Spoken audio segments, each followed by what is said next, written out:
Good evening and welcome to the Thursday, February 5th, Marlington Local School District Board of Education work session. Would you call the roll, please, Mr. Voss? Josh Hagan. Here. Karen Humphreys. Here. Kathy Krepko. Here. Jonathan Swift. Here. Mark Ryan. Mark Ryan. Here. Mark Ryan, say here. Roll call. Here. We're started. We've Roll started. Yeah, here. Here. Very good. That's down to the wire. Huh? What? Okay. That was over the 5:30 wire, yet? but it's okay. It is 5:30. Okay. Adoption of the meeting agenda. Is there a motion to adopt? So moved. Second. Sheesh, can I say it, please? Man. Let's move this along. We're 1 minute in and he's already moving it along. Okay, could you call the roll, please? Mr. Swift. Yes. Mr. Hagan. Yes. Ms. Humphreys. Yes. Ms. Krepko. Yes. Mr. Ryan. Yes. Awesome. 5-year forecast. Okay. So for each of the board members, I've attached the financial forecast report draft to you, front back, so that way if you didn't, it is in PDF in our board docs, but then I attach the same thing to you guys in color copies. All right, Ryan. All right, thanks for having me. This is an unusual time of the year to do the forecast, but due to changes in legislation, we are now having a February forecast instead of a May forecast. So this is a little bit of an expedited forecasting period, but not with a ton of changes since the last time we met. So I'm going to share my screen. Feel free to ask questions at any time. I will go through each of these points, spending some time on property tax reform, which probably has some of most of the change in the district. So in front of you here is 2 lines showing the district's cash balance. In red is the October forecast that was presented and approved, and you can see where we are right now in the February forecast showing a lower cash balance than was projected in October. There's a couple of items that we're going to cover that has caused this decline, and I'm also going to go into this decline would have been even more significant if the district could have some additional cost-saving initiatives that they put into place. So we'll go through those as well. So since we last met, there has been some historic changes in property values, probably the most significant changes in property tax law since House Bill 920 was put into place back in the late 70s. And instead of it being just one bill that has affected how the district's taxes are calculated, it's actually 4 to 5 bills that were all passed at similar times, all converging on each other. And so I'm going to spend a little bit of time going into that and how that affects the district, and then go over some of the other areas that we're seeing changes since October, and what the long-term implications are for the district. So when we're talking about property tax reform, we have a page here to kind of help explain what's going on with the district. The first thing is you'll notice on this line here, it talks about the 20 mil floor. And for years, it was called the 20 mil floor because that is the lowest you could go on your effective rates. And what that means is your inside millage, which is charter millage, that was unvoted millage given to the district under the share with other municipalities, and then also the levies that were passed that were fixed rate. So when I talk about fixed rate, they're for a specific tax rate that can go down and not go above the full voted rate. As property values go up, tax rates go down, you guys cannot go below 20 mils. One of the bills that was passed was called House Bill 335, and House Bill 335 is basically changing your inside millage. It used to be inside millage was a fixed rate, so for years your fixed millage was at 5.8%. Under this new law, there's what's called a GDP deflator. And what that means is that's now escalating on how much additional revenue the district can generate on their inside mills based off changes in property values. And so based off of the changes in values that we have projected for the district in tax year 27, and just for clarification, we're currently in tax year 25, collection year 26. So this is 2 years from now. We we believe that that is going to lower the district's inside millage. Now, that does not mean that the district is going to receive less revenue than it currently is. It means it's not going to receive as much revenue as it would have if property tax reform had not gotten in place. So that's the first bill that's affecting the district. The second one does not affect you, which is House Bill 129, because you have no emergency levies. So since you have no fixed sum emergency levies, that will not affect your calculation. The third one's pretty significant, and it's House Bill 186. So in House Bill 186, there's two different ways it's looking at this. It's saying, based off the last time you went through reappraisal, trying to update, which would have been last year, how much of an increase in property values did you have? And for the district overall, you had about 13.27. That's your class 1 and class 2. And then what was the GDP deflator on that? The overall GDP deflator was 15.4, but because you had significant more increases in your class 1 values, you actually exceeded this ceiling here of 15.4. And so because of that, the taxpayers in the district will get a credit. And they're going to get a credit on their current tax bill of $561,000. This will not hit the tax bill everyone just received. They'll get a double credit in the fall because of the timing when it's put into place. This look-back credit of $561,000, the state of Ohio is going to pay on behalf of the district. So this does not harm you in tax year 25 or tax year 26. Beginning in tax year 27, though, because you are at the floor for your class 1 millage, the districts will then start, will lose this revenue. The state will no longer pay it, and then the district essentially won't generate that anymore. It'll be given back to the taxpayers in the form of a credit. So what that means is you do have, this is a loss of funding to the school district. It's not how much more revenue you should get moving forward that you're being capped on. This specific one, once we go to 2027, is something that you will incur. When we look here at 2027, though, you can see there's $1 million number, and that's because we're anticipating your taxes increasing by more than the deflator that is going to be in place for tax year 27. So as a result, included in this $1 million here is the 561 that essentially you're going to not receive anymore starting in 27. And then there's an additional amount of revenue that you're not going to receive. The difference between the two is the amount you would have had property tax reform not went into place. Now that it's in place, you will not get that increase. And there is a pretty much a, I don't want to say a permanent credit, but there is a credit in place that moves forward that can only come off for one instance I'll tell you about here in a second. This is what's going to have a significant impact on the district's projections in comparison to October, because in October we not have the property tax reform bills are not passed into law. They weren't in their final forms yet. We did not have it in the forecast, so we're based off current law at the time.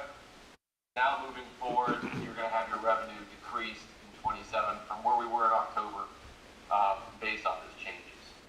So I'll pause there. I know it's really confusing. It's confusing for any people that do stuff about property taxes. This has been a major change, and there's a lot of different moving parts here. Are there any questions on what I described so far?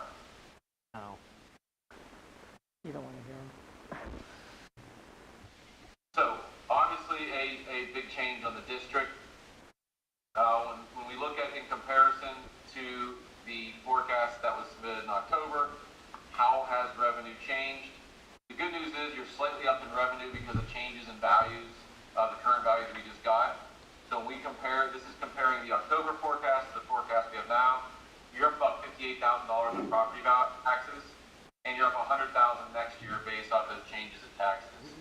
Here you can see, compared to October, this is how much money that you we thought you were going to get that you're not going to get moving forward because of property tax reform. We did not have values as high in the October forecast than what we've adjusted them to now when you go through in tax year 27. And that's the reason for that is as we've gotten into tax year 25 in counties that are going through reappraisal trying to update 25,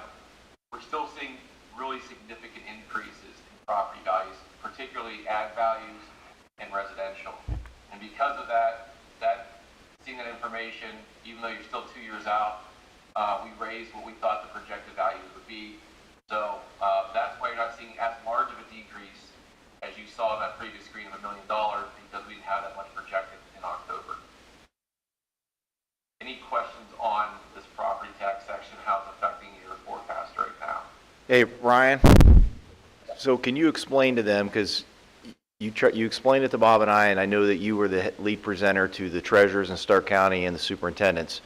You go back to the previous screen where you had the line item where it's about $1 million a year moving to 27. So it's the $561,000 that we're going to lose plus an additional money because that's when we get the triennial will be up, so we get reappraised, and the assumption is that housing markets will go up a little bit more, so we're not going to see any increase. So the bonus of being on the 20 mil floor and our district being very conservative and not asking for new money typically would have benefited Marlington. Now it backfires, and that's not going to happen. So that's fine. That law is law. But can you explain what would happen if, that's basically, in my mind, saying at some point in time it's going to force all districts in Ohio, according to what you said, on some type of, you're going to have to go back and say, and we'll just use the example of property taxes. Let's say in 2 or 3 years the board says, hey, we have to at least ask for some money from our taxpayers. What would happen, according to the law, that they did not expect if it would pass? Yeah, so this is an interesting piece, and this applies to districts on the floor, which you are on the floor like we talked about. So when a district comes off the floor, and so you have districts that have emergency levies that they are automatically off the floor starting in 26, this look-back credit then in those districts' case are returned to the taxpayers, and they then start paying those taxes again. In this case for your district, just as an example, not saying you're going to do this, in tax year 28, you go for a new levy. And let's just say that's going to generate $2 million, right? Well, in 29, when you go through reappraisal, in 30, when you go through reappraisal for the second time or trial update, because your first change is going to be here at 27, if you were to pass a new levy in 28 and 30, then this $1 million goes back on the tax duplicate. The taxpayer starts paying that again as well. So that was an interesting thing we uncovered. When districts that are on the floor go for a new property tax levy. Who writes this crap? Well, and as you go through, bills start in one place, and then by the time they get voted in, there's been so many changes, and this is one of the changes that, working with different county auditors through the state and some representatives, we were able to confirm that is the implication. As soon as this number here is off that new floor, because if now your new floor is 19.75, then the district no longer absorbs that tax credit, and that goes back to the taxpayer to pay. So the difficult piece in that is you run out of money, you need a levy, you're going to have to calculate how much of this would you get back so that you're not overtaxing on that new levy. You're going to anticipate this hitting in tax year 23, which would be fiscal year, half of fiscal year 31, and the full amount in fiscal year 32, if I said that right, I believe. So very confusing, and it's going to make it extremely confusing for districts that have to, if they're on the floor, have to request additional, if they go the property tax route, it's going to make it extremely confusing. So other thing I just want to point out, you are going to get additional revenue by being on the floor. It's just going to be limited to this deflator. So as an example, when you go through in 27, the most you could get, based off our estimates right now, what that 3-year inflationary deflator looks like, would be an 8% increase. So you would still receive that on your class 1 millage. Your class 2 millage, you're still at the floor. So as your values go up, this millage gets reduced.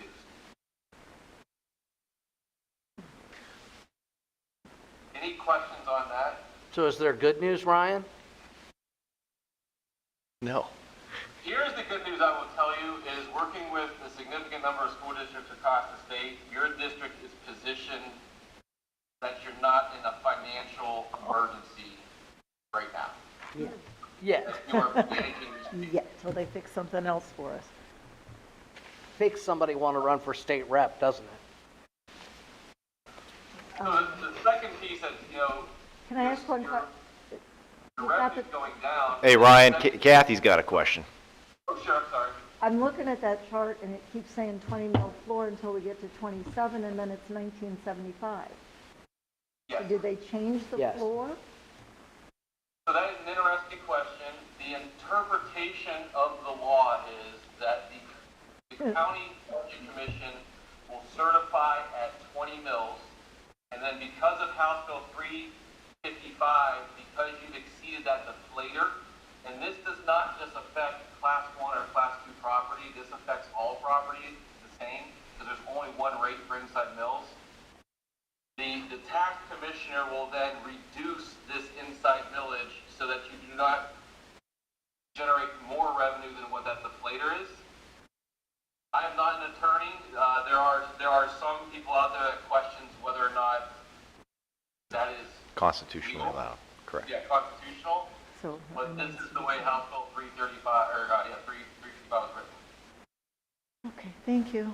I mean, and if the abolish tax thing happens, I mean, this all goes away too, right? Yeah, I don't know what the answer is if the abolish tax thing goes away. $2,000 license plate fees. Yikes. So, it's interesting when you guys look at Get ready for it. when you guys Bendo. when you guys look at and this is not to oppose or promote any proposed amendment or anything, but just giving you the factual information that's out there. This is your form of taxation, right? You have Class 1, this is agricultural and residential values. This is Class 2, which is going to be businesses. And then you have public utility, which is those public utility lines, and this is taxed at the full voted rate currently. Obviously, for you guys, this is a significant source of revenue because this also includes your pipeline revenue. There are three ways the school district can receive taxes, right? One, it would have to be done at a county level, which would be a sales tax. That has to be done at a county level, unless the state did some type of funding.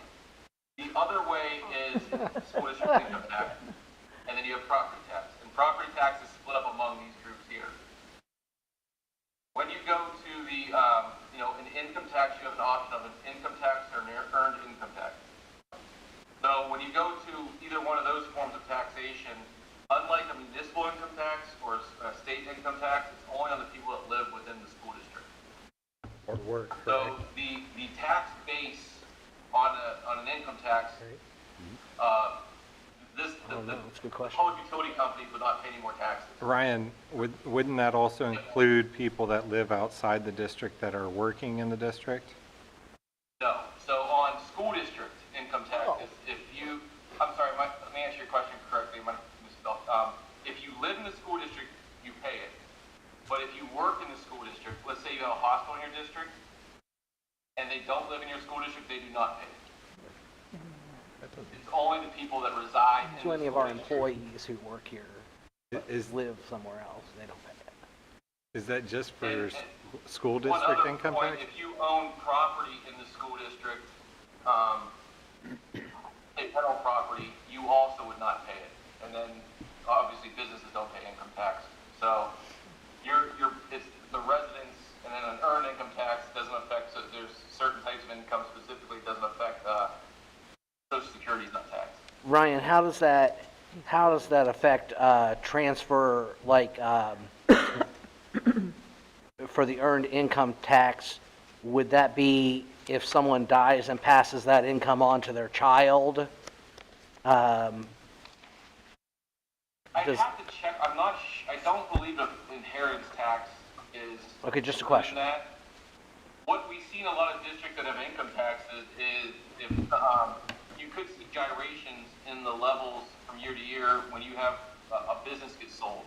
And when that business gets sold, the former owner lives in the district, you can see a big spike at times there.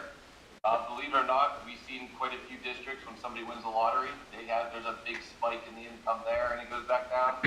But you get just enough information, you can't obviously see personal returns. But you Now, can see is if I sell my 100 acres of farmland, does that mean that I have to pay the income tax on that as well? I believe if that is considered earned income, then there would be taxation just like, you know, like a capital gains almost. Depending on, I think it depends on how that transaction works. I can definitely get So you if any of more our information on farmers want to sell their land, they got to pay the income tax on it if we haven't earned income tax. That's my question. Yeah. Hey, Ryan, Historically, across the state, income taxes levies, and there's always, you know, Yeah, a lot anomalies of to farmers this, retire. but are in high ag value districts is where you more commonly see income taxes. Your urban, suburban areas, you typically don't see as many income taxes in those districts in those areas. Ryan, how does it work if someone works outside the district? They live in the district, they work outside the district, and let's say they pay 0.5% income tax, and if the district were to pass a 0.5% income tax, would they pay both of those or just one of them? Isn't there something? Go ahead. I believe they pay both of those. If you live, if the municipality you live in has a municipal income tax, I believe there's a 1% credit. I could double check to make sure on that specific question. I don't think that there's a credit for income tax paid outside the district, but I can definitely find out for you. Okay. The other thing for there's also a big difference besides the pays between property tax and income tax. If you are looking to put an income tax on, you need a longer runway. And the reason is a property tax, you know, you pass it in November, you get half that money between, you know, January and June, and then you get the full amount the next year. With an income tax, there's a ramp-up schedule, and it usually takes 3 to 3.5 years to fully collect that income tax amount of money. In the first year, you're typically only getting the withholdings. So this is people that, you know, work for companies that have money withheld from their paychecks for 1 quarter. And then after that, the next year, you get ramped up more, and then the third year more, and then usually by the fourth, then you're over collecting because of how the you know, payments after taxes, the refunds, the delinquencies, and all those things work. How long it takes.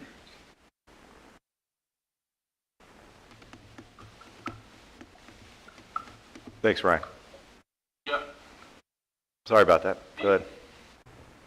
The other thing to be aware of is, specifically in your school district, what other areas do you have to generate revenue? You guys are what is considered a guaranteed district for state funding purposes, and what that means is essentially if you combine 1.035 and 1.40, the state has what's called a guarantee in place, and so you're guaranteed to get at least the same amount of revenue that you got in 2020 or 2021. There's 2 different guarantees. You are on that guarantee, pretty heavy. But they don't give us a raise for inflation?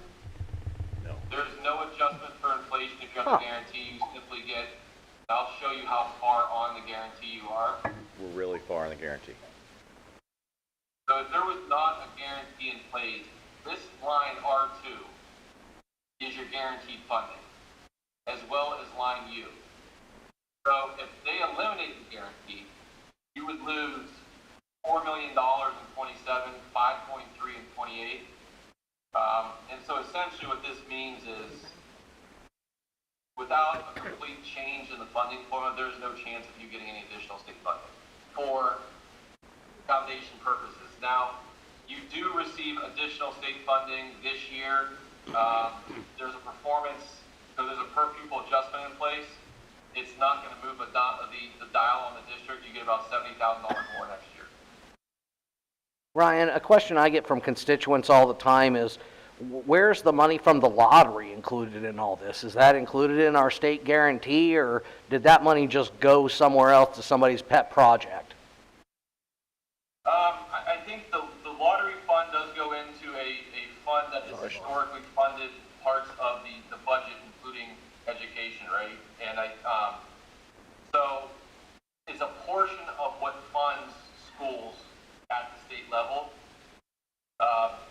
I think one of the things, because I've heard the same comments, there's a lot of different taxes in place now, like when you talk about the sports betting and you talk about the marijuana tax and Where's all that? where the fund's gone. And the state has, over the last, well, for the better part of half a century, trying to reduce income tax, and I think as a lot of those funds have come in, of course they fund other areas, but they've also used additional funds to reduce what they used to generate in income tax, so they can lower the income tax payments. So they're robbing Peter to pay Paul. Is that what they're Yeah, doing? I mean, at the end of the day, right, that's exactly what you're saying. At the end of the day, the money's got to come from somewhere, so they're reducing it in one area, and there was, over 10 years ago, there was an effort, not just for school districts, but there was a significant decrease in the local government fund, which is for your townships, your fire departments, your police departments, and that has pushed more pressure also on this taxing of property, because those, especially within the township, you only have specific abilities to tax, and that's also what's created some of this pressure on property tax. Okay. Thanks, Ryan. Yep. So, as we look at what has changed since October again, we talked about what's changed in your property taxes. We've talked about you're down a little bit here because you're on the guarantee. What you're down here has to do with preschool and special ed transportation funding, and just some changes in enrollment that affected these dollar amounts here, because on the base formula you can't go any lower. And then you are slightly under in all other revenues. We lowered a projection in the forecast as the district is awaiting some payment in lieu of tax dollars. We've had in the forecast for quite a few years, and it hasn't started collecting yet. And so we lowered the projection for that until we see those revenues start coming in. So do we need to? Decrease here. Do we need to call a collection agency or what? No, we're due with the departure of Mary Jo Slick and having to get all the paperwork, which we now got back. We need to turn that over to another attorney, and then now we basically are restarting the process of having to work with the city to figure it out. So the last thing that, since I've been here and with Bob being here, is we never want to assume anything that we don't know. So, we don't want to assume a payment that we should get from the city. We don't know until this is battled out. So I would rather take it out of our forecast, Okay. or take it down and make our forecast look a little worse until we know for a fact that we do it right. Didn't I ask this question before about do we need to go have someone collect from Alliance? Is this You that asked money? the question, but yes, that it is. It's all part of the Myers Let me just go to their city agreement like council that. meeting and ask them for 150 grand. So we're going to handle it. We're going to have their lawyers I mean, push it that way. when's their next city council? Anybody know? No. But that is why that assumption, we asked Ryan to put the negative in assumption in theirs, because it was in there in the October. We need to start decreasing it because we don't know if we're going to get it. Nobody else pointed out. Sorry, Ryan, go ahead. Sorry, Ryan. No, so there's been two major changes in your expenses for 2026. You are on track to spend $369,000 more. One portion of that is in purchase services. The tuition for students with special needs, as you've had more of those students that need additional services come into the district, in both the form of contracted services as well as tuition, has increased this number here. So you're about $219,000 there. And the other larger piece is the food service fund has a current operating deficit for the current year, and the district is going to need to cover that out of the general fund. So that's the need to transfer out this $175,000 at the end of this year. Those are the only two major changes. Everything else is trending extremely close to the forecast. What you will notice is moving forward that you have a negative up top here, and that's going to be from efforts from the district in. I've been working with the district for quite some time now, and each year you guys have implemented a budget reduction plan. Especially more recently, you've had really done some corrections the last couple of years, and so the district had additional budget reductions based off of staff retirements, hiring them at lower costs that we've included in here. So that's going to generate about almost $375,000 in savings starting next year. That's going to offset the increase in purchase services as well as help offset some of the loss in revenue that you're experiencing from the items we just talked about. So what does this look like for the district? I like to look at this view here because it kind of gives you a summary of where your cash balance is, what your revenue looks like, what your expenses look like, and do you have a balanced budget or not? The district is as of right now, February, we still have 5 months to go. This includes everything through January. You're within $134,000 of having a balanced budget, and because those two expense lines, it's kind of not the reason why you don't have a balanced budget right now, but there is a chance by the end of the year, depending on how things on the expense side flush out, this may be changed a little bit. And then moving forward, you can see about a $500,000 operating deficit next year, and you can see as it grows. The cash balance, so when you guys said, is there any good news? I work with a lot of districts, and because of the way you guys have managed your budget up till now, you don't have an exorbitant cash balance, right? That's not very large. And the way you continue to keep managing your budget, there's trouble on the horizon once you get out in 2030. You start deficit spending more significant in 28. But overall, you guys have been able to weather the storms historically and just continuing to look for cost savings moving forward, I think, to help address these. But you do have some financial stability for the next couple of years. There's districts I'm working with right now that are not going to end 26. This number down here is not going to be positive. Didn't they cap that number of what we can have in reserve anyways? And then they changed. There was proposed legislation. Or did that? To answer your question, it's in the county commissioner's hands.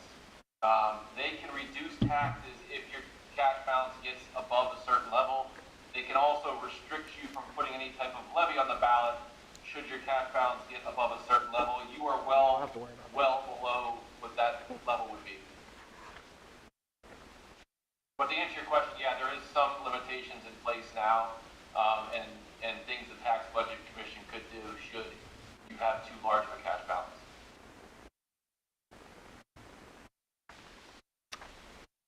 Not a lot of good news there. Well, the good news is we always seem to be 3 years out, $1.5 million in the hole, and we always figure it out. You could go back 10 of these things and find that 3 years from now we're going to be $1.5 million in the hole, and every year we get to that year and all of a sudden we're $150,000 in the hole. Now, part of that is because of what this board has done, what Dan's done and Bob's done. So we'll see where it goes when it gets there, I guess. Thanks, Ryan. I mean, I think the most difficult thing is what you guys kind of saw happen this year.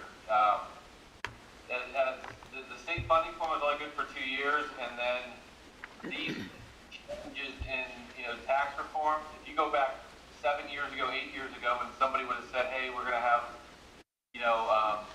COVID happen," nobody would have believed that. No one was planning for that.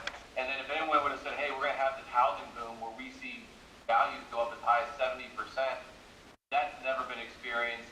And so the most important thing to do is, as you see these changes coming, adjust your forecast accordingly, which you guys always do, and just keep your eye on the next 2 years. And the more you do that, you can hopefully be able to adjust for these unexpected things. Now, like you said, if the abolishment of property taxes went through, I'm not sure what you would do in that case. There's probably going to be more of a state solution there. Everybody goes to the lake. Or Alliance. Or Alliance. Okay. Well, thank you, Anything else Ryan. for Ryan? Thank you, Ryan. All right. If you guys have any other questions, send me an email, and Bob and Dan, I'll try and get you some more information on income tax about those specific questions. We did. I have some stuff to review with them that I got from the Ohio Department of Taxation, just from a general talking point. So, Sounds good. all right. Thank you. Thank you. Thanks, Ryan. Thank you. The reason why I asked Ryan some of those questions about the laws, because all those things happened right after October, November, December. And Ryan, when he spoke to the county group and us privately, because we, obviously he works for the board, it took their team upwards of 24 hours just to try to put together a thought process of how to evaluate each district because they're so uniquely different. Like he said, there's been cost-saving measures put in place, which is correct. And I'm usually the most optimistic person in the room. And yes, the forecast, we typically always trend by year 4 and 5. I always say it's like throwing a dart. Don't worry about it. Look at the first 3 years. We are at a point now where, I see our district is pretty much at a flatline point. We are not a district of 2,800 kids anymore. We're not a district of 2,000 kids anymore. Our class sizes is going to flatline right where they are. They've consistently shown this for the last 7 or 8 years now of about 125 to 130 kids. So we got about 2 more years of the larger classes, say at our high school, until our district's going to probably be where it's going to be, which is roughly about 1,600, 1,650 kids. So with that, instead of being 2,000 kids, we have, kind of through attrition for the most part, been able to, like I said, absorb those staff. So 34 staff in the last 3 years. We're looking at another 6 or 7 this year. We're looking at over 40 staff and well over $3 million. And again, you have inflation, you have different reasons. Now you tack on the new property tax reform, where because we've been good stewards and we didn't necessarily have to ask for money, if the legislators just would have left us alone, We'd be fine. we would be fine. But they didn't. And as a conservative myself, it's very hard to say, but at the end of the day, it's truly amazing how this has transformed public schools. I made a promise when I sat in my community meetings in the fall that when they asked, so you guys are going to be running for a levy? No, I said I firmly believe we need to wait, if possible. We need to weather at least 2 more years because we want to see what this next triennial will be, and then obviously what the budget's going to be from the legislators. Now they could fix school funding and we could be fine. Or they could make it worse. I don't know. So that's why I said we can weather the next 2 years, but I feel it's imperative to start, and I don't even know how, to start having those talks with the board and the community of, say, 2 years from now, if nothing changes and the legislation stays the same or gets worse, what do we do? And so if you turn on your backside, it was in Columbus. You guys, like I said, it's one of the reasons why I spend so much time in Columbus lately is I never thought I'd become a politician for public schools. But Bob and I talked about this. I was talking to an attorney, and we called the Ohio Department of Taxation. So if you go on the second sheet, you'll see in the front sheet, it kind of explains the difference between a traditional income tax and an earned income tax, what it is. But you turn on the second sheet, it kind of gives you, at a rate. Now don't look at, by law, which is really funny, it goes up in 1/8. You can't actually ask for 1/8. You can just really go quarters. All right, so just eliminate some of those.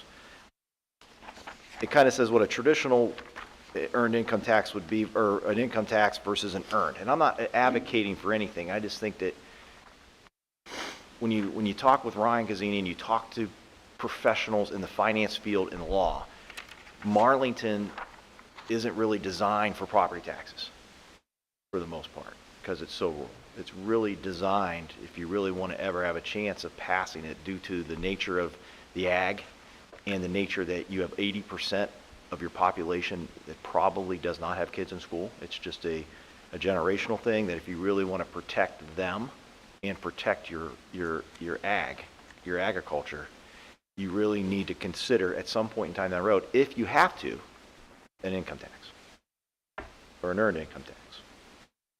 So it kind of just gives it, like, let's just say, like Josh said, if you just ask for a small, just a half, 0.5,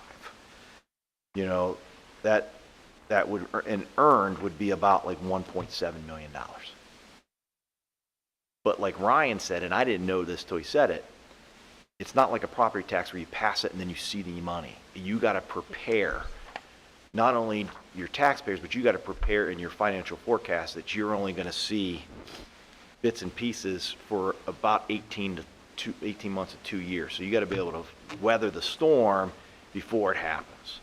And I only gave you this as an informational only, because the only way you get is through the Ohio Department of Taxation. This isn't something that you call up Angela Kinsley, our auditor, or John Oates. That's for property. They deal on the property side of the world because that's our property. Ohio Department of Taxation deals in this part of the world. So I really have nothing more to add. I'm not asking, there's going to be nothing coming from me again, except for, in the next year or so, based on how our forecast pan out, there's going to have to, if we're trending the right way, great. But if we're continuing to trend and we're running out of ways to right size the ship without truly affecting education, and as you saw it there, special education is not going away. This is a countywide thing. This is a statewide thing. It's very costly to educate. It continues to go up based on inflation, way higher than we're going to get. I do love how they mandate we do this stuff, but And then then take the money away. take the money away from us. Correct. And Yep. That's the great, And this state is- government's. And this is what we talk about, but when he talks about purchase service or tuition out, we're talking about the kids that we can't physically educate here because we don't have the ability to do it. We're just not big enough. And that number has grown. And I'll give you a great example right now is, we're opening kindergarten registration tomorrow. And in preschool right now, we have 24 kids that currently have some type of learning disability already. They're in preschool. They're 5 or going to be 5, 24. They're all our kids. So we know for sure, without even the ones that we're unaware, that we're inheriting 24 students that are going to need some very specific supports that we need to give them because that's what they need. And some of those supports are very challenging, and some of those are going to cost a significant amount of money. And this is not going away. So and this is nothing that we can control. You can't say, hey, Dan, cut this. You can't legally do it. Dan, I think you didn't say either. Was it 6 this year, and then you're talking 24 this year? Like, Well, it's a six big of the 24, yeah, like typically when I was a principal at Washington, you might get 1.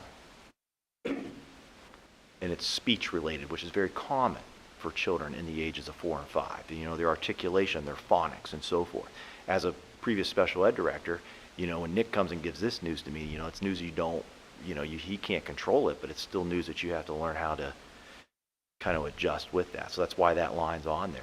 We told them we can't assume less money to make our forecast look better. We got to assume that this is going to be an ongoing trend that we're going to have to deal with right now.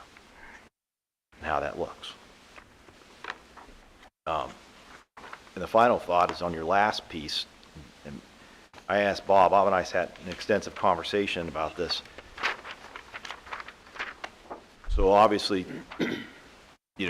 we do bring in another $1.8 million and I guess let's make it layman's term, nexus money or public utility money into the budget, and we immediately transfer it out. So it doesn't exist in our 5-year forecast. Okay, so if you left $1.8 million in our 5-year forecast, obviously we're not fine. Even that we're not fine, but it definitely changes the view right away, the trajectory immediately. Okay? And again, I am not changing a thing, I'm just pointing out a fact. But what I did talk about, Bob, to play it safe, I think because you guys have done so much with the roofs and the pavements and the lighting, and we've gone and worked on cement and other projects, which I think we need to continue to do. We're going to talk about all this here in a minute, like summer projects potential, which is part of the other half of the meeting. But inside of that 070, I think it'd be good, and this is just a draft of ideas of maybe we just start taking that money and setting it aside for projects, so let it build. Okay, so it'll be more of a board decision. So if you look on there, let's just give a broad example, in December 1st of 2027, so that's what, 18 months maybe, we are debt free. That's our last payment for the loan lease program for the elementaries. All right. You're basically saying, hey, you're bringing in your That next ends amount in of loan. fiscal year 27, December 1st is our last payment, 2027. so we're actually in 2028 fiscal year, right? Ending fiscal year 2027, yes. Starting fiscal year 2028, correct. Okay.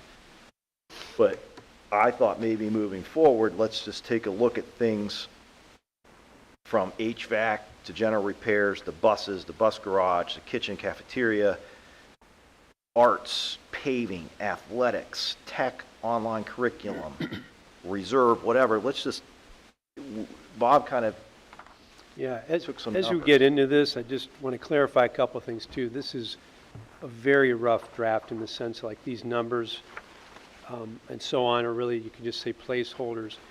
It's more about starting the concept here of, within the accounting system, we can take the 070 fund, the capital projects fund, and set up special cash buckets, you could say, where we have a special cost center for each of these things. And what that allows us to do is to maintain and monitor a cash balance from year to year. So this is really kind of brainstorming to say, okay, what kind of, how would we like to organize or group this if we want to keep track of individual projects or individual savings types things within the capital projects fund, instead of kind of more the one number, this covers any capital projects, but more break that down more specifically. So we can move these numbers around, and the thing that's helpful, I think, with this is it gives us kind of a visual to say, okay, take something larger that we want to do in the future. What will it take to get there, and how soon can we do this project with knowing at this point in time, planning on 1.9 million in pipeline money coming into 070, how would we divvy that up? But You could look at it and say, hey, you know, paving here, why don't we postpone that a year? We can move that money to the next year and see don't how we much we also have save. money coming in through the PI fund? We do. We There's do. also 600,000. That's not in that. That's just 070. Yeah, the PI fund, because there's the permanent improvement levy, some taxes associated with the pipeline ultimately get there as well too, because it's a type of property. So, yeah, the PI is just, it's a separate fund altogether. This is really to focus in on what's generated by the Please understand, in our Pipeline. PI fund, that $580,000 or $600,000, you're still talking about a large portion that we use instantaneously for our custodial day-to-day operations. We do have drinking fountains that go down, and floor scrubbers, and vacuum cleaners, and chemicals and materials, and you know, different things that break all the time. That is not something that's brought to the board's attention when you're talking about $100 here, or $500 here, or $1,000 here. It's those all come out of that PI fund that's directly related to improvement or maintain your current facilities, which is what that's used for. Yeah.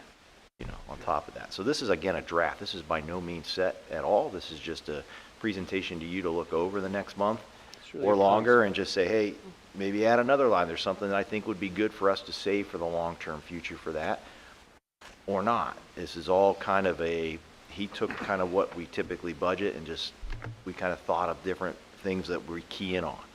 So if you look on there, you see one item, which I want to bring up, you see esports. Josh and I, about 3 years ago, Probably about 3 years ago. 3 years ago, looked into it, feeling that would be a good addition at our high school, middle school if we could, for a lot of our kids. So we toured, where did we tour? Louisville, Louisville. Alliance, Lions. was. Anyways, we toured 2 or 3 schools and did an estimation. We talked about this. At the end of the day, we didn't have the funding at the time. But I told Bob, as we got the Juul settlement in, or money that we got, and you guys remember from the vaping and some of the social media litigation from the France, let's just hold it. Well, we're at the point now where we've got enough in there to, really the only cost is the startup. That's the only cost to an esports program, outside of the small stipend you pay the coach. Startup is roughly around $25,000. I think we're at the point now where we can give something back to our students or an ad. Every school in our county has esports that I'm aware of. We have Mount Union to partner with for support. We did have an employee that runs the program that was here, AJ Digby. But if the board's okay with it, we will probably be next meeting or maybe next month, once we get a little bit more finer detail, we'll give you the fine details of it and the total cost. We'll be looking for possible board approval to add that as a sport. So just, it's out there. You know, let me know. It's not going to cost us anything. Famous last words. It's not going to cost us anything. Any questions on the forecast issue? No, many comments, but not questions. So we'll just move on. Okay. Yeah. It's 20 after. They're going to come flag us. Okay. So by chance, we have to recess for 10 minutes. They said that wrestling does not directly run on time, so I don't want to Sure. stop at that. Here we go. You asked, prior to doing this, you asked about the abolished taxes. So I do obviously spend at least twice a month, I'm in legislative meetings now in Columbus.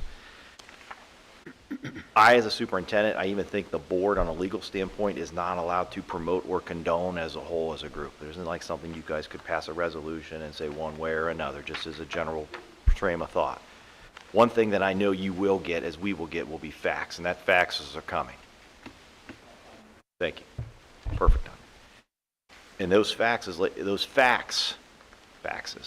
those facts, you know, I will be able to give to you to share with taxpayers and people in the community, because right now they're blindly being led by, say, schools. You know, what your property taxes, you know, you read in the newspaper, let's say, oh, it really affects schools. But what's going to come out really quickly is the group that's down there is how it affects schools, libraries, hospitals, your roads, your township, your sewer, your fire, your police, and it affects all our bonds in the state. So those roads, these schools, these businesses and buildings are all built or, you know, bought on bonds. And once that property tax goes away, those bonds go defunct, it folds up our state. So those things are going to come out, and people are going to be like, wow. And then, you know, as the fire and the police and the township speak out, all these things are being very well put together with the legislators right now. And they're just going to be very upfront with it, because right now it's very easy to see, like, hey, why wouldn't you think that? I don't want to pay property tax. I own my home. I've lived here for 50 years. You know, I don't want to pay property taxes. Well, property taxes fix your roads and your sewers. Property taxes is why you get an ambulance that gets to your house. Why you have fire, why you have police. It's not just tell the schools to go live within their means. Yeah. So it's not about advocating for it or not, or condoning it. It's about, here's going to be the facts and here's going to be the cost. Because what's going to happen is your income and your sales tax in the state of Ohio is going to go through the roof. Yeah. We're going to lose all those businesses, like which Ryan said, the reason why you robbed Peter to pay Paul, as you said.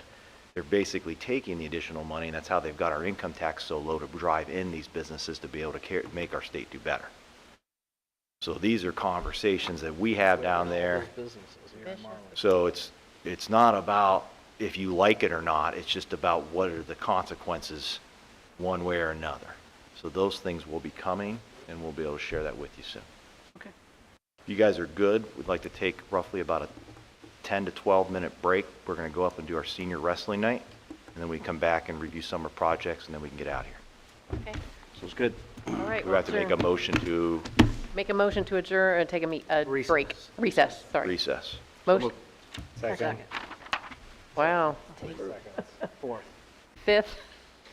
Bob, you got to take roll. Bunches. Just pick one. All right, ready for roll call? Yeah, roll call, sorry. Mr. Ryan? Yes.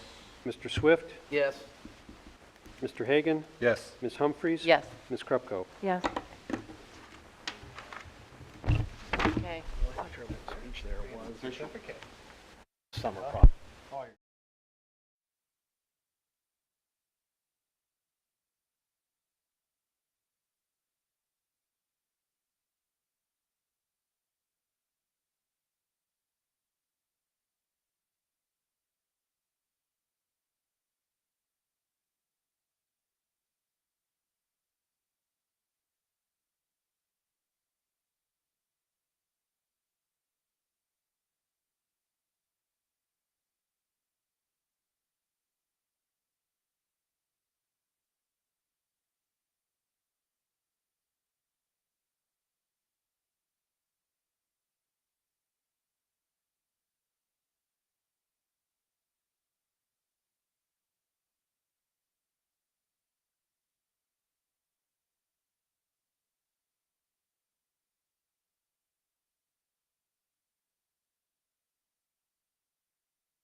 2. Okay, we're back.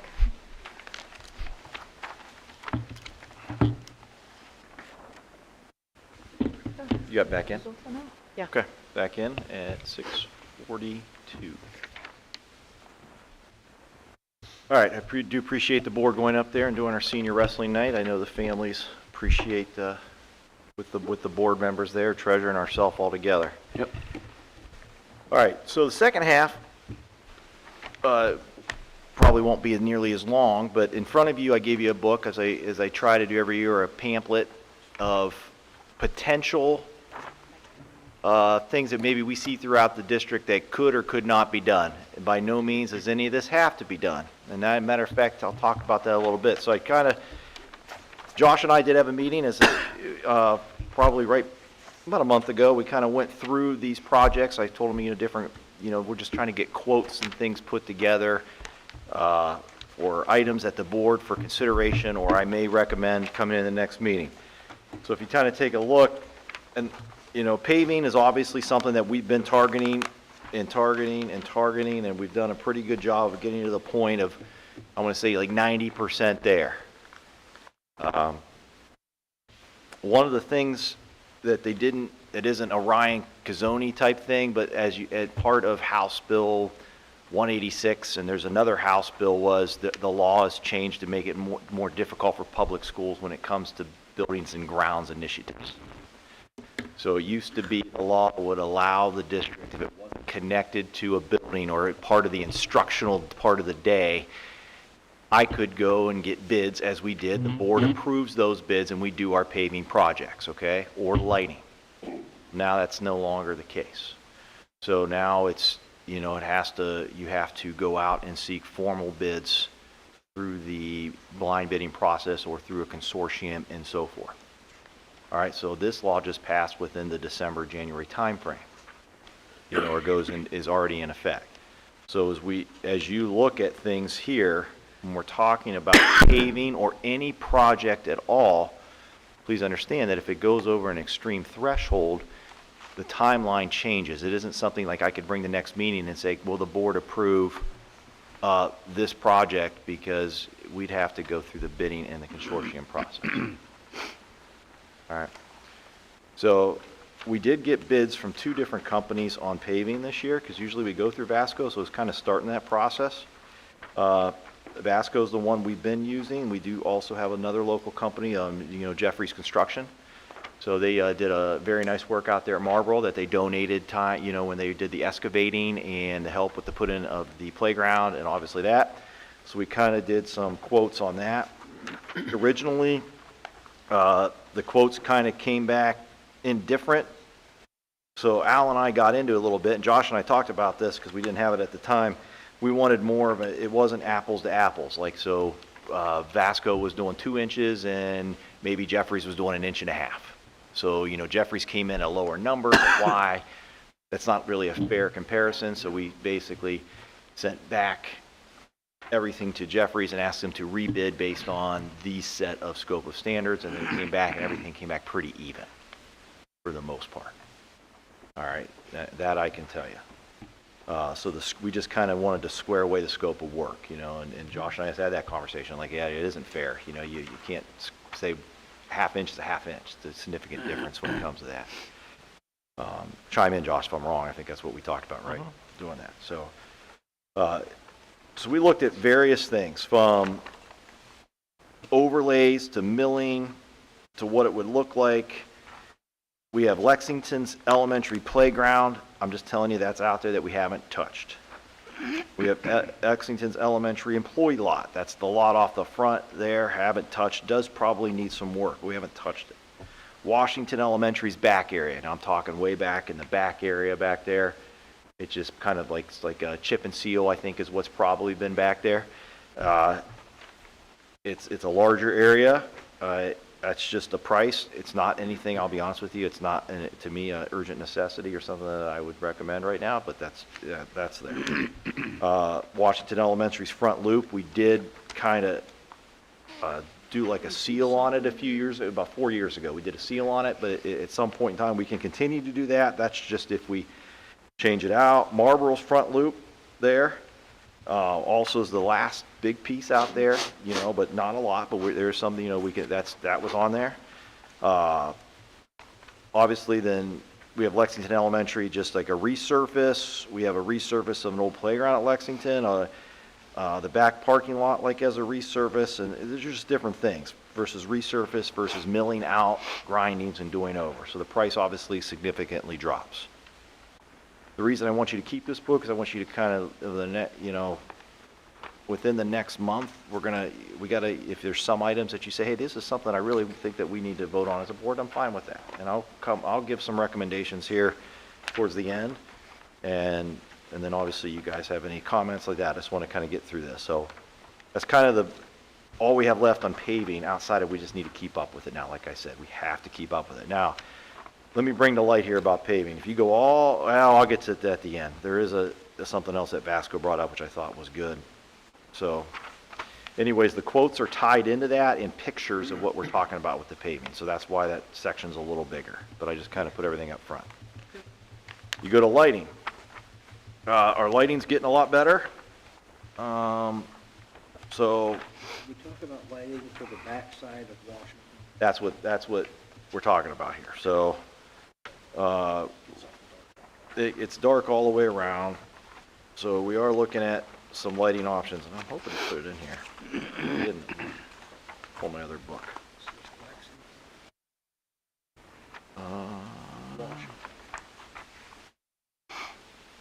The polyquote? Yes. Sorry.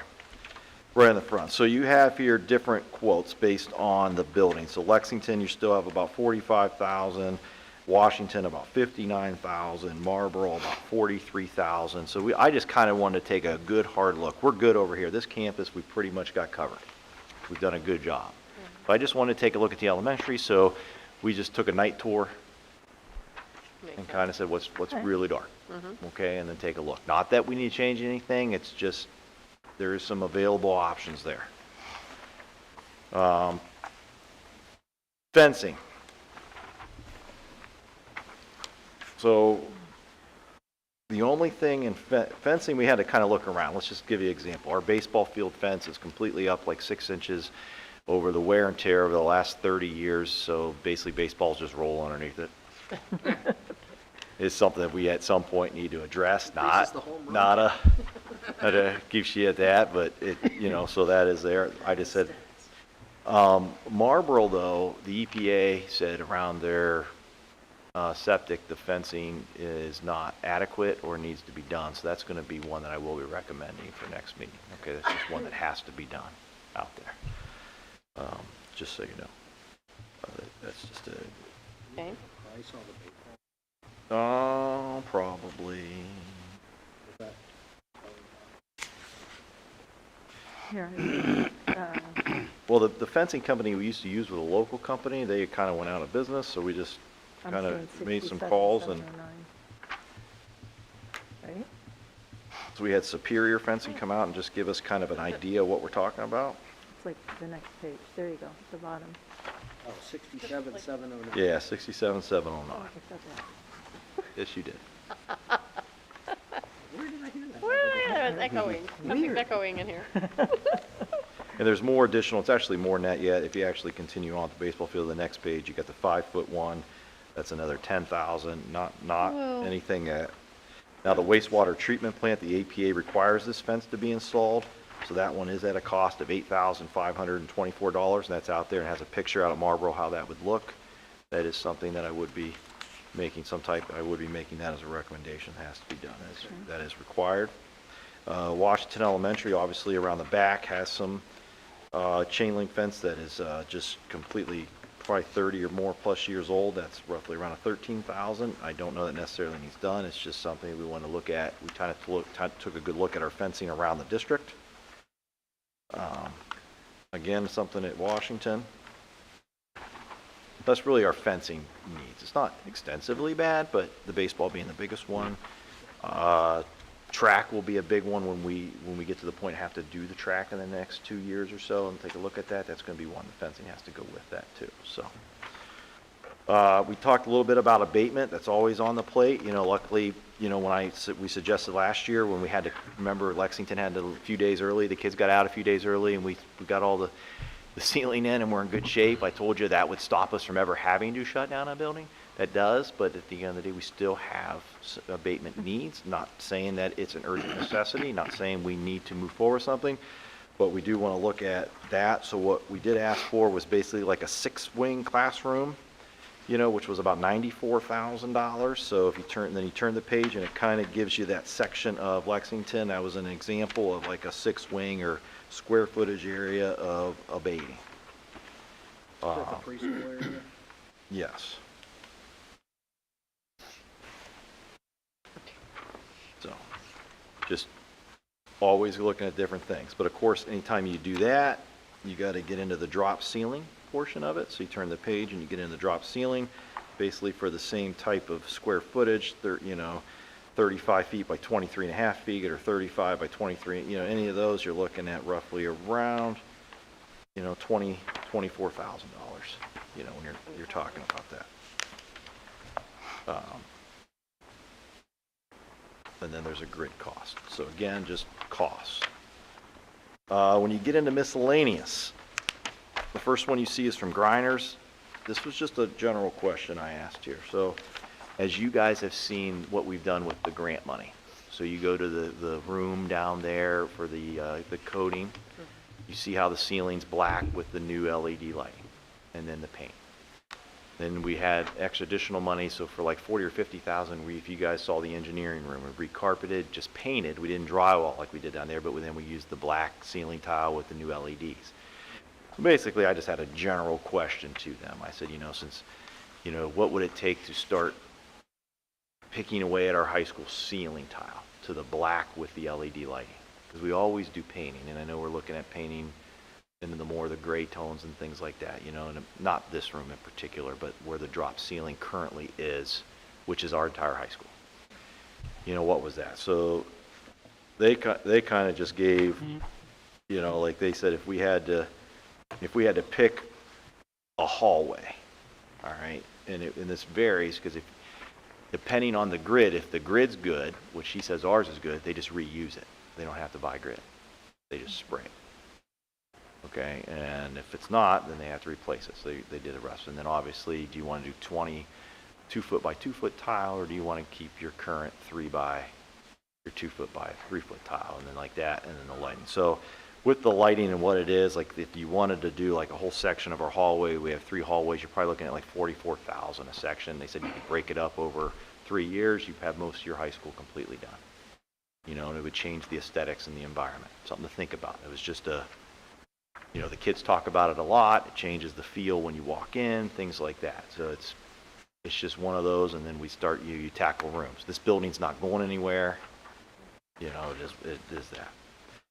If you turn the page on that, Vasco has suggested that we need to start thinking about, even though we just did the parking lot, we need to start thinking about making sure we're sealing it. You can't just let it go. That's what he cracks. Okay? You can't let it go. Well, they make more money if you don't get it. Yeah, if you don't seal it. So if you turn the page, they have different ceiling things based on what it is on that location. Like front lot in the yellow on the picture, that's about 30,000. Then if you go to the front lot in the red, that's about only 12,000.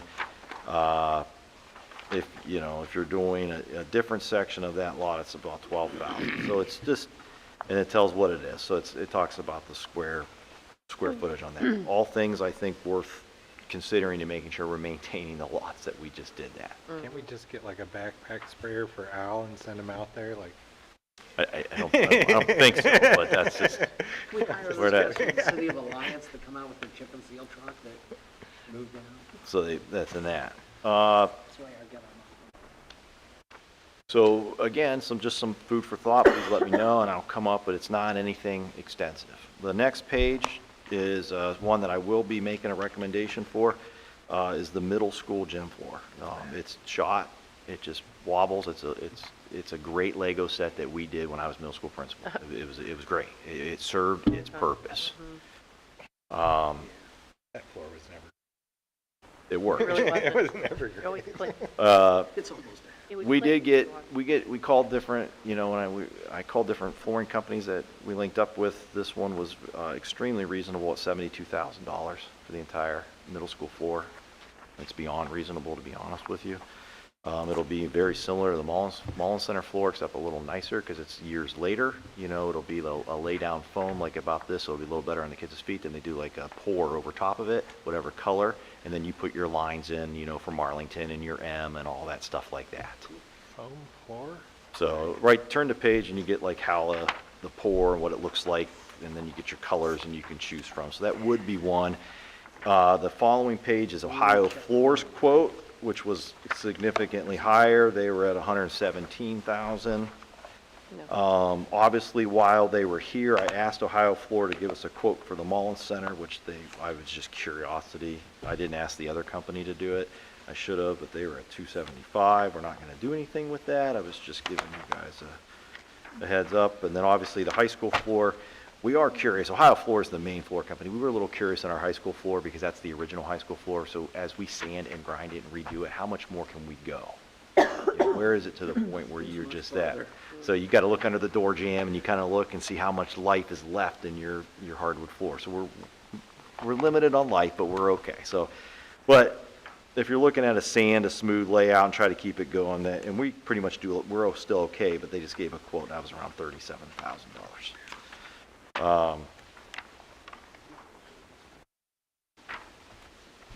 The final project has been on my mind for about 3 or 4 years, and I've kind of wanted to see how the legislators played out, so they played out. Okay, they've kind of done what I waited to see would happen, and I wanted to see where we ended up on our cuts and what we could do or couldn't do. So we have, the existing Mullins Center, which is great shape. It is going to need a new floor at some point. We know this, and paint. But that's one of the issues that I have that I was told was the Mullins Center was built for the community, except you don't let the community in. That's, in a nutshell. Obviously, our wrestling program has expanded. You had the wrestlers, team come speak to the board. We're looking at options behind our middle school based on how they fundraise or not. What they could do there to expand a little bit from that aspect of it. All our kids benefit from using our weight room, but our community can't enjoy that either because it just doesn't fit the size and scope of what we need to do. So I kind of looked into the picture of saying, what would it be if you come off the side of the Mullins Center there towards the tennis courts, if you did a little bit of a small addition when it comes to our weight room, that for our kids and our community, and what it would be for potentially, we have no locker space at all for any of our sports with the exception of football on the outside sports, period. Or just a general space. So the first page is 2 pictures, potentially what that could look like. And then the third page is basically a rough design of what it would look like. And that's really much where it ends. And then the next 2 pages would be just if you just did a weight room. They're each about 3,000 square feet. Nowhere am I saying I want the board to pay the cost of this. Okay? What I'm leaning at is if it's a project for our kids and not one sport, I believe the board should be just as much as part of paying for it as the community, in my opinion. So a commercial cost, there's no way to really know the exact cost of this building except to do a high commercial cost according to the contractor. Because if you really want to know, you have to hire an architect. The architect's got to come in and really do its due diligence on how that's going to look. And that costs a significant amount of money. So, under this case, we just went with the high end of $250 to $350 a square foot on a commercial end. If you said a 6,000 square foot building or around that building would roughly be around probably $1.4 million. Because some of it doesn't need anything. It's just basically a bone structure. Like a weight room is really just windows, doors, and then you get your weights. But if you're getting into the other side of the locker rooms and showers and other things on that side of it or that, you're adding a little bit more extensive when it comes to the excavation and or your water. So you got to go in that range. my proposal is, even in light of, you know, I think we've made the appropriate cuts. Our forecast is basically still stays trending the same way it always has in the last 4 years.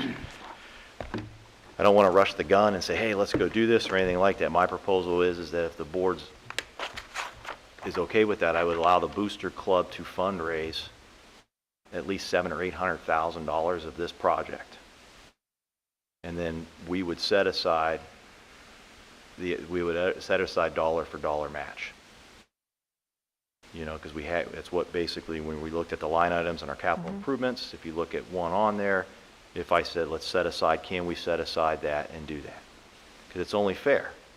You know, where is it that you want to do something for kids, but you don't, you want to basically go to the community and say, no, you take care of it all. I don't believe that. Well, some will be for if the community needs it, but other than that, then it will be used for baseball, softball, football, track, cross country. What if they're all at the same time? I guess I haven't crossed that bridge, but there's a couple locker rooms in there. I'm just So, asking. that's a fair question. I got a couple other questions. Fire. We have a turf field that's gonna need redone and paid for somehow. We got the high school gym floor in the next 5-6 years that we're gonna need to pay for, and you showed us the cost on that. You've mentioned before that the track at some point in time will need resurface. And is there any improvement that's gonna be needed done to either the home or visitor side of the high school stadium? And what are all, because those are typically things that we fundraised for in the past, and my only question is gonna be, are we overloading our donors? That's a lot of stuff right there. It is. How are we gonna pay for it? So when it comes You to... don't have to answer that now. No, but I can give you a very general, like I've thought about the same thing. I'm like you guys, I think ahead, like what does our future see? No different than that. So obviously we have a turf fund that we set aside since the day the board approved the turf, built the turf, that pays into it. We have the rental fees and that. So I think currently in our turf fund, we're a little over $300,000 going into it. The goal would be by the time we have to get turf replaced, we're going to have probably about $500,000 already on a set aside for that. Well, what's the cost of that? Well, currently, if we had we did a combination, so we think it's probably about $750 for replace cost right now. Okay. So that's just something where, and I'll get to the fundraiser part in a second, That's just fine. giving you an idea. Just asking. Our track, we had them come out and evaluate our track. So our track is roughly 20 years old, I think, because it was done when Lou Ramuno was here, if you remember Lou. So when Tony I was on Scott, the board at the time. correct. So Lou, so, right. So Lou basically had the track redone just for that answer. To answer that, Jonathan, so that would have been 19 or 20 years ago. Yeah, so Kate graduated in 02. So we can get probably another 2, 3 at best, but probably 2 is our goal for track. At that cost, you're probably looking, they said you'll go full grind down and do over, so you're probably looking at another $600,000 plus. So take that aside, you know, we also have all our signage, which is what we use for a bulk of our fundraising. Most of those signages are all coming up due, which we have a list of. Okay. So part of the Booster Club's job is going to be moving into that aspect of it, is who wants to re-up the signs, okay, and then who doesn't, and then there's obviously other people that want in on the signs.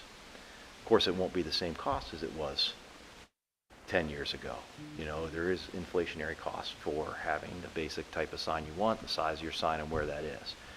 So we're actually putting together a package of what that would look like, so the Booster Club has an idea, because the Booster Club's going to have to build a committee just for the signs, nothing to do with this particular project, because the board is, if the board's like, no, I'm completely out, I don't want you to do this at all, that's fine, but I just want the ability to give it to the Booster Club to at least go out there and try to fundraise that money. I'm not asking them to do anything, because even if they could fundraise $800,000, then it isn't even, then you have to be able to say, okay, we're going to move forward, but then you got to go through the whole bidding process, the architect process. This is not something that, oh, here's something for 2026. This is just something I foresee that I'd like to see for our kids here whenever that money can come around. But I didn't want to leave it out there because it's just, it's when you visit, and I know people say you don't compare apples to apples. I do. I compare us to a Minerva. I compare us to a West Branch or a Fairless or a Claymont or, other schools, Salem.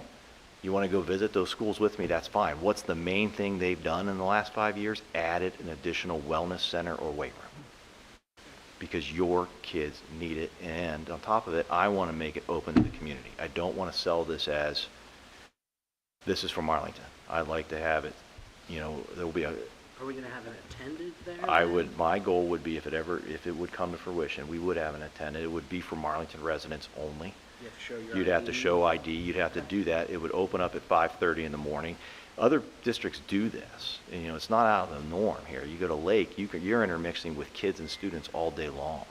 That be a paid position? It or would have to be. Voluntary role? It'd be a paid position. It wouldn't be anything extensive. I mean, you can go to Fit Zone and Alliance where they're paying, they got high school kids that run it or early college kids. You're not paying, it's just Pay minimum wage.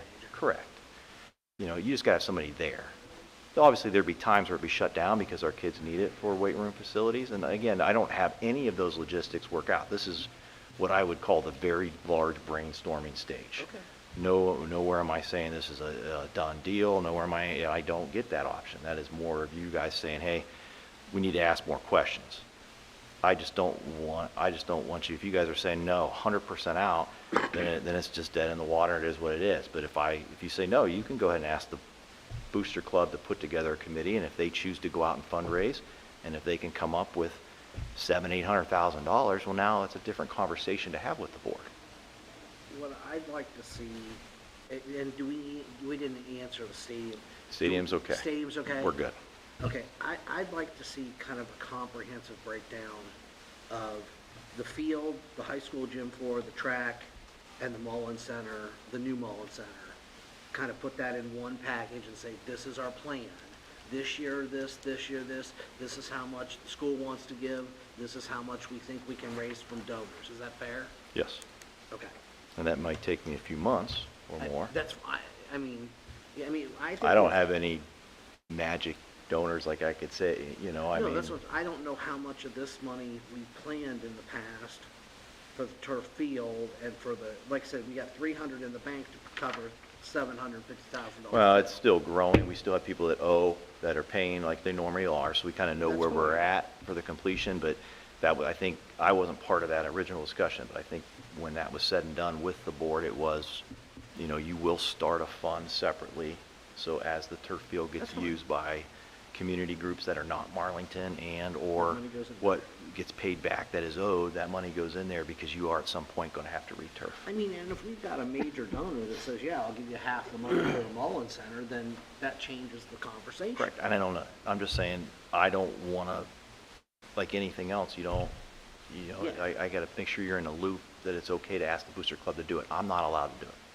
It's ethically and morally, and according to my lawyer, the attorney, you cannot, it's not my job to go out there and fundraise.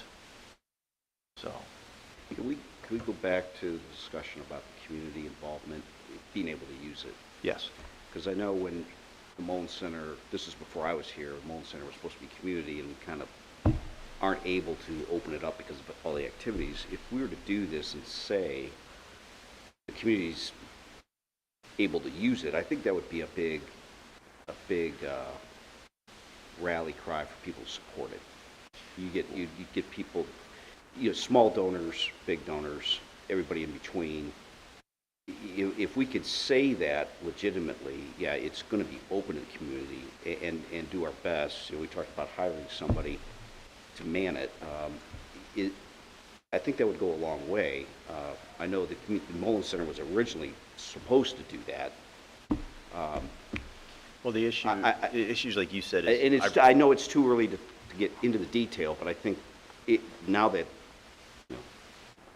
people know we're talking about it, it's out on the street now. That's going to be a question asked. so, And that could be something that, yeah, Answer that's our yes. intention it's to 100%. do that. It would be me, and I've never lied, it would not be worth saying it if you weren't willing to do it. You know, and it's kind of like when the place behind the soccer thing behind Meyer closed. I sit on the board of the Y. That was a large contingent. It was a place for physical, no, yeah, but the place next to it, what was it, Concord or whatever was there? So that was open to, and it drew in a large, they call them silver sneakers, maybe retirees, senior citizens, that it was a place for them to do some type of physical therapy on their own, not necessarily doctor driven, but it was they had multiple tables where they had coffee and different things, and every morning they were there. They didn't know what to do. And so we even got phone calls here, like, can you open Marlington Center up? Can you do whatever? You know, I'm like, I don't know, no, I really don't. Like, is that what we're supposed to do? So the Y inherited a large portion of that, but it still didn't connect to it all. Now Fit Zone's opened up out there.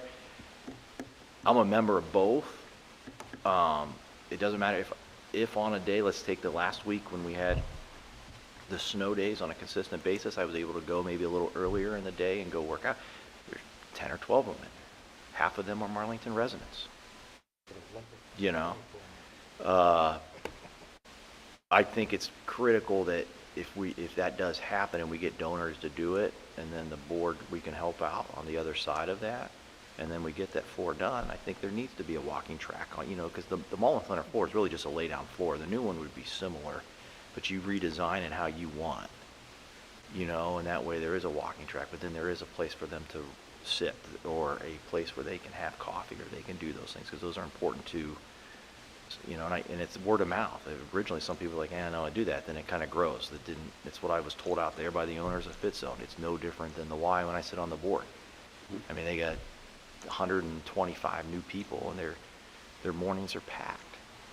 You know, and it's just because they have somewhere to go versus sitting at home. I think it goes a long way. You know, you talk about supporting the schools, supporting tax levies.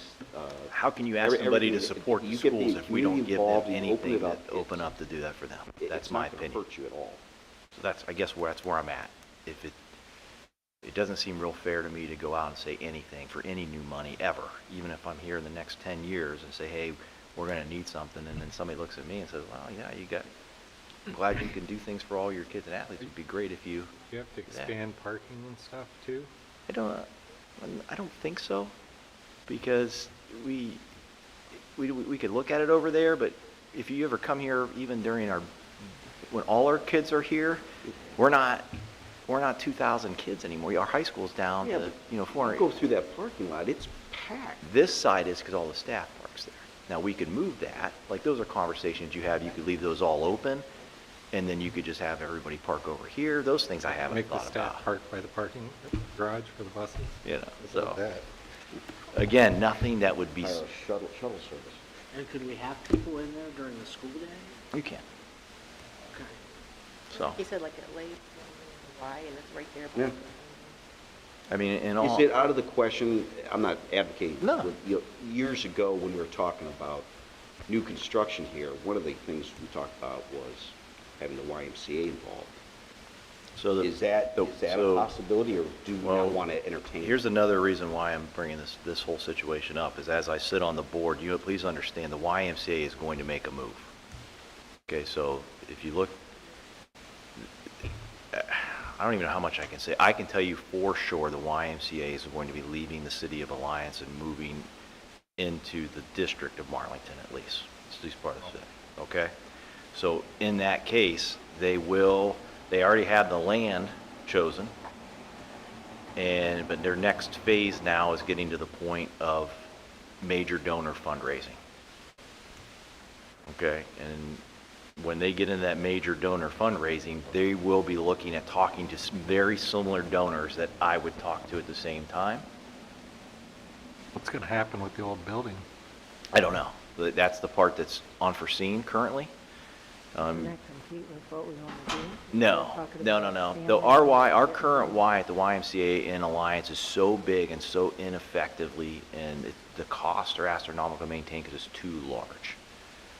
If you actually travel around Northeast Ohio and go visit Ys, you know, we're like double the size. Now you're talking about old heating costs and this and maintaining the pool, and then you're talking about the courts They want and to build that. something smaller. Smaller, but driven by, we've spent 2 years in basically meetings trying to derive what this would look like from that.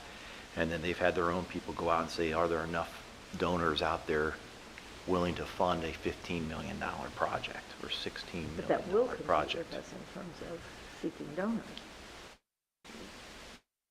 Yes, depending on the donor. Okay. Depending on the donor.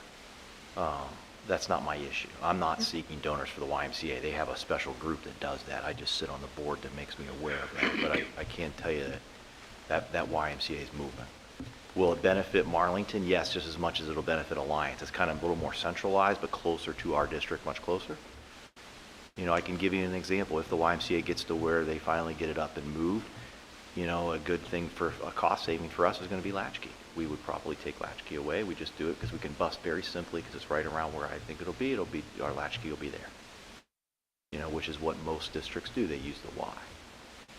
A lot of our summer programming and some of their navigators programs and things like that will be a lot simpler to use. There'll be much more benefits from the Y move to Marlington than you think.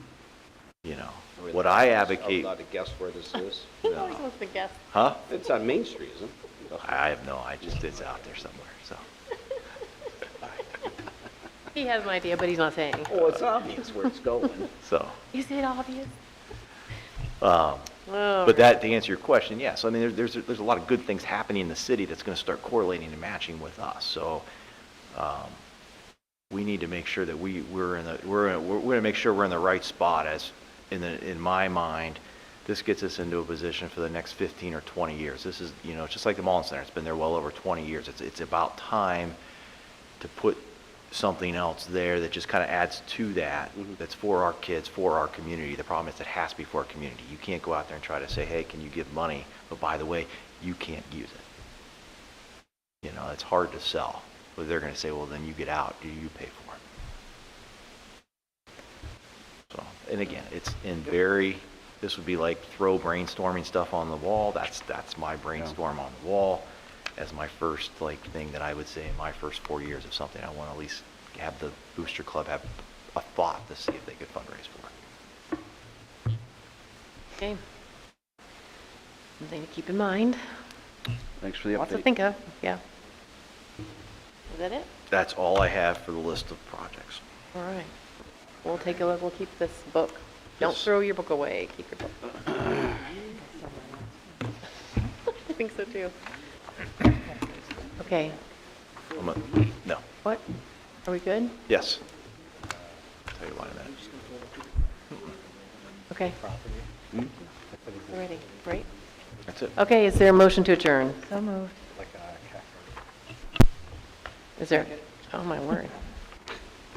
Now he's not awake. I He was know, cutting me yeah. off before, and now he wasn't. Okay. Call the roll, please. Ms. Krupko? Yes. Mr. Swift? Yes. Mr. Hagan? Yes. Ms. Humphries? Yes. Mr. Ryan? Yes. Thank you and good night.